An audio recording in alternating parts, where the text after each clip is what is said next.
This was day 2 at Forrester B2B Summit. My name is Jim Kohl. I'm Executive Vice President of Sales and Marketing at Fathom, a digital marketing firm. We're based in Cleveland, Ohio. Steve Kessen is our CEO, and you join me today. Just a quick temperature check. How was it day 2? We're halfway through Forrester B2B Summit. Yeah, day 2 was great. I mean, Forrester brought great content, some content we've seen before, and some new perspectives. So all in all, I would say day 2 was a success, and looking forward to days 3 and 4 ahead. Okay, so let's jump in. As with every day, it starts with sort of a flagship keynote session. We started today with a segment called Step Up to B2B Marketing's New Destiny.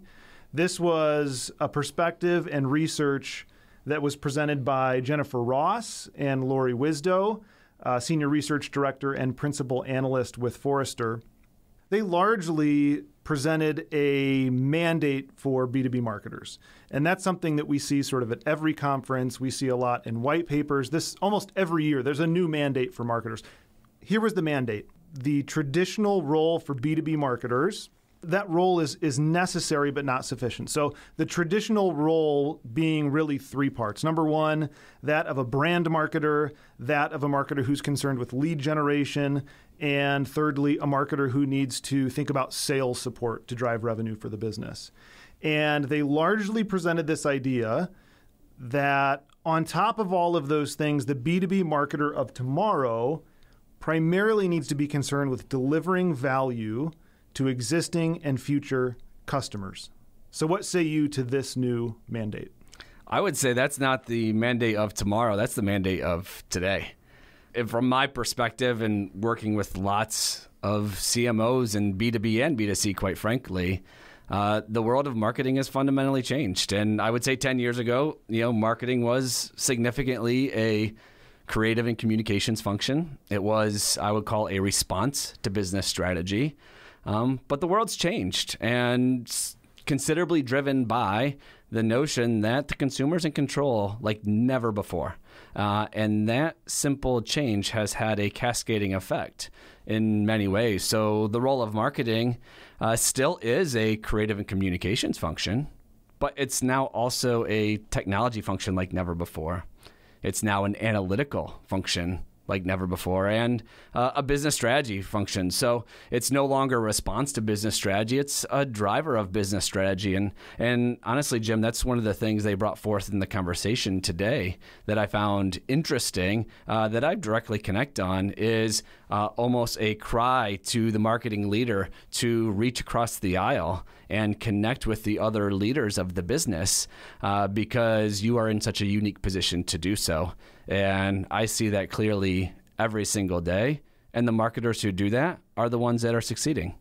They sort of buried this piece of data a little bit, or could have brought more prominence to it perhaps. And that is, in some of their research, they uncovered that the number 1 marketing priority that was self-reported by B2B marketers in the research that they conducted is for alignment and collaboration with other departments cross-functionally. Right. Is that a surprise? Do we see that in the work with our current clients and with organizations where we're supporting and partnering today?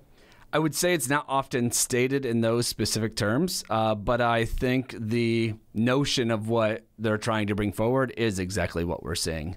What I see happening is the role of marketing has never been so accountable, right? I think a lot of us have seen the trends that the CMO is the shortest tenured C-suite position out there. There's never been so much pressure on the marketing leader to drive a business result that is quantifiable, right? We live in a world of data where you can measure just about anything, and there is an expectation to be able to bring that forward. And so I think it connects to really 2 key items. One is, how do you create an incredible customer experience? And to do so, you need to reach across the various touch points, right? Be it sales, be it customer service, be it supply chain, depending on what type of business it is, or the retail experience, or whatever it may be. It's wherever the customer is interfacing with the brand, the marketer needs to be present and needs to connect, even if they're not fully accountable for that portion. Secondly, and I would say this is where we spend even more energy, it's on the performance side of it. The marketer needs to be accountable to this big budget they normally have to drive a business result. So they need to be in lockstep with the leader of the business unit or the product manager for that particular unit. The finance organization like never before. So I'm not surprised by the notion, but I typically see it come across in those two elements. Either need to prove the return on investment for marketing, or it's all about driving a really incredible customer experience. One of the ways they stated this is this new mandate. As the marketer and B2B marketing leader that you are now the architect of customer value. That was sort of the thesis statement, if you will. Just one of the support points that they brought to life. As the marketing leader, you need to move from value props to outcomes. Yeah, I think sometimes it's easy to get enamored in the campaign or the marketing speak. And sometimes what you really need to do is just simplify and realize you're trying to connect with a human being on the other side of whatever you're producing. And maybe don't get too fancy trying to think about your marketing lingo, and simplify a bit towards what do they care about? How can you help them? And I think the more that you simplify, I think the better you are towards creating real value.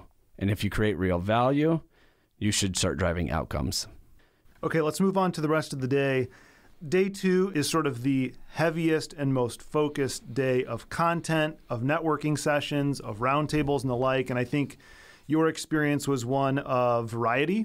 So I want to highlight one session that really was brought forward by two Forrester researchers, the 5 Ps of sales that will power success in the future. And that was brought forward by Phil Harrell and Nancy Maluso. And really the concepts that they brought forward was not that dissimilar from what we saw in the keynote, which is the world around us has changed and you have to change with it, but it brought a sales angle to it, but for the marketer. And what they brought forward is really 4 key trends shaping the future of sales. And those 4 trends were socioeconomic shifts is driving much more diversity and expectation of diversity going forward, especially around generational diversity. And what Gen Zers expect is a lot different than what the boomers expected and even Gen Xers. Second is this work from anywhere idea. Third is technology is pervasive. And 4 is data. It's all about data insights. So these 4 elements in the environment around us has shifted to what they wanted to shine a spotlight on, which were 5 Ps of what they're bringing forward in sales. And the first of the 5 Ps was purpose. Right. And this connects. This is something we've heard a lot about. The triple bottom line has been an idea that has been out there for a couple of decades even, but has really picked up more steam. And especially as the Gen Zers are starting to get into a little bit more of purchase power and positions of influence, it's become an even bigger part of the equation. So purpose of organizations now significantly matters, and it significantly matters in who people choose to do business with. So organizations need to be very conscious about that, about being precise on who you spend your time with and being personalized, right? Consumers, B2C or B2B, expect a highly personalized experience all the time because we get it in so many phases of our life and expect it on demand. And the way in which you bring that forward is through technology and the importance of technology. So personalized, productive is the 4th. And the 5th is profitable.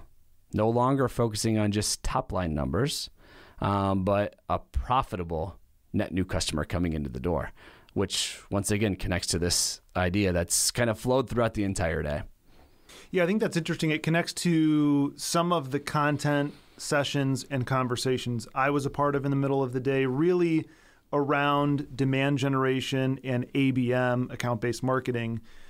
Our focus as an organization at Forrester B2B Summit is in what they call a marketplace village of demand and ABM, or demand gen and ABM.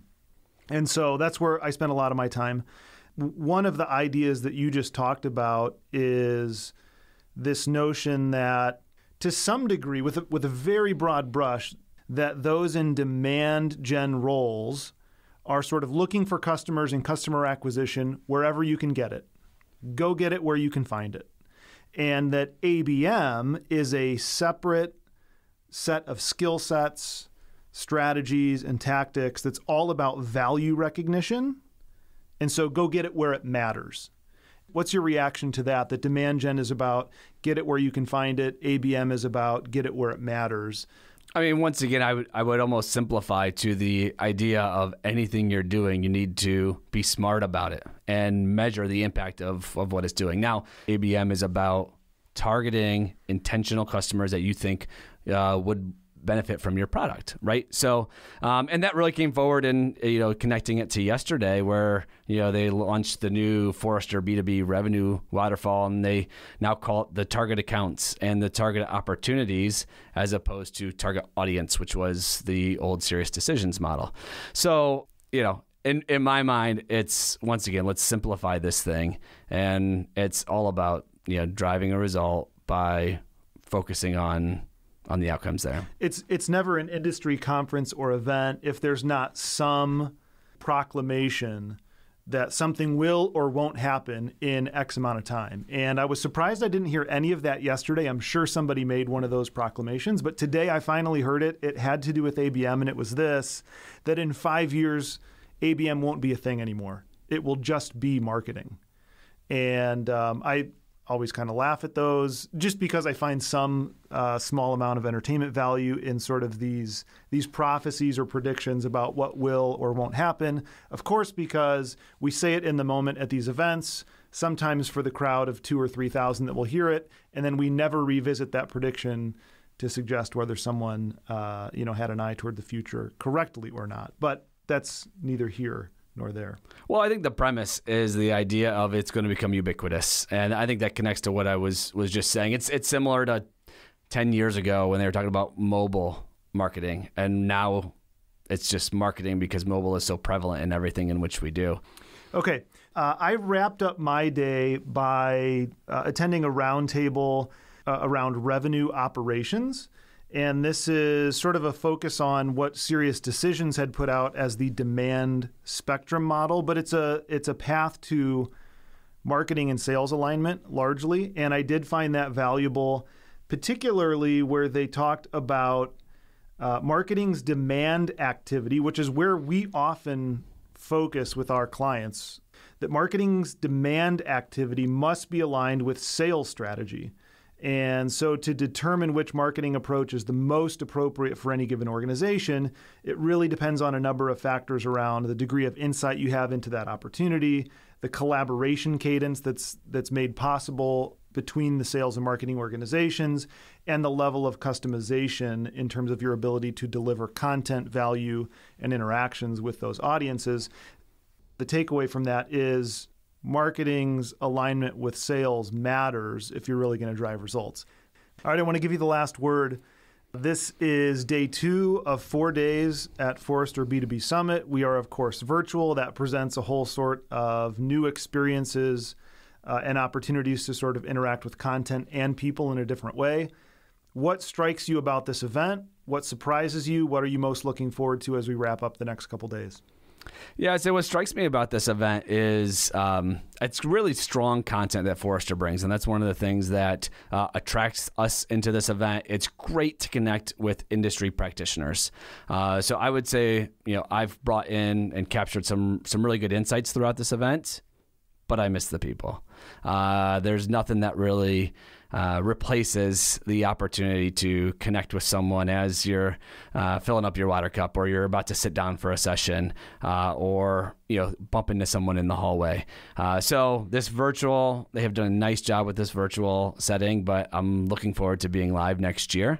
So we'll see you next year at Forrester B2B Summit. You will. Excellent. Thanks, Steve. Yeah, thank you.